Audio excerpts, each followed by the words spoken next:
This article may contain minor spoilers for A Way Out, so if you have not played it and you do not wish to know about certain areas in the game, consider this your warning.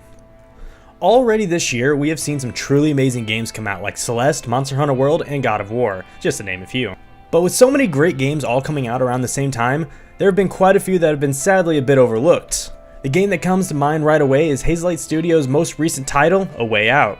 Now the game has done well critically, primarily hovering around 7 and 8s from most major websites, and has sold over 1 million copies in its first 2 weeks. Yet I have not seen or heard any buzz about A Way Out, which is pretty unfortunate because the game tells a great story in such a unique and interesting way. A Way Out launched around the same time as Far Cry 5 and Sea of Thieves, which were both all over the place being covered by most video game outlets. A Way Out just didn't receive nearly the same amount of coverage. It's rather upsetting. It isn't even a full price game. It was only $30 at launch, which is a steal for a game of its quality. Of course, it does have some weak points with some of the dialogue and has a pretty slow beginning, but those minor gripes are quickly forgotten about the further into the game you get. Between the split-screen co-op gameplay, gorgeous camera transitions and cinematics, and a surprisingly touching story, A Way Out is easily one of the most underappreciated games so far this year, not to mention an early Game of the Year contender for me. The game begins with one of our main characters, Vincent, arriving at the prison where he meets another inmate named Leo. Each of them have their own unique personalities that's radically different from each other. Leo is more of a hothead who prefers to settle things with his fist, whereas Vincent is calm and prefers to handle situations in a more thought out and planned manner. After a turn of events, the two end up in a fist fight together against another group of inmates. From that point on, a bond was made. It just so happened, both of them have a vendetta against a man named Harvey, and decide to break out of prison so they can take their revenge on him. The game cuts back and forth between the two on a plane having a conversation with each other and the story of how they got to this point in time.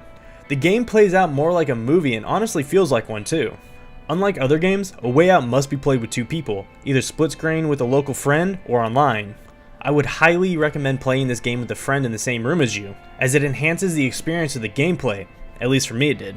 At first, I was worried that the gameplay would feel like a clunky gimmick with it being split screen all the time, but I ended up not even noticing it after a while. In fact, I don't even think this game could be done any other way. The camera fades back and forth depending on whoever's side is more important at the time, so it never felt overwhelming. The only issue that I had with it was, certain parts of the dialogue would overlap with each other when both characters were speaking to NPCs at the same time. While playing, one of my co-op partners and my favorite part was the multitude of little mini games that were available. These minigames included such activities like playing instruments, baseball, and even weightlifting, which I totally won at. We kept track of who won the most and made a contest out of it. These minigames were the most unnecessary activities, but ended up being the highlight of the game for us. There were so many moments where we would stop to play around and try to beat each other at what seemed like meaningless tasks like arm wrestling and playing darts. This is one of the reasons why I encourage others to play with friends. It's a bonding experience for not only the characters, but for the players as well. Aside from all the minigames, there are several moments that require the utmost cooperation and communication to proceed. Although it may not be very difficult, it does create humorous moments for the players. There are also more consequential scenes that affect how the next scene will play out, by either choosing Vincent's or Leo's way, although they never dramatically change the story, but are still a blast to take part of either way. Because of the unique 2-person gameplay, A Way Out has some of the most amazing scenes and transitions that are a thrill to experience. A great example would be the hospital scene, where the guys are separated when the cops show up, and with using only a single camera shot that seamlessly transitions between each Vincent and Leo as they are both attempting to make it out of the hospital without being caught was truly a visual spectacle.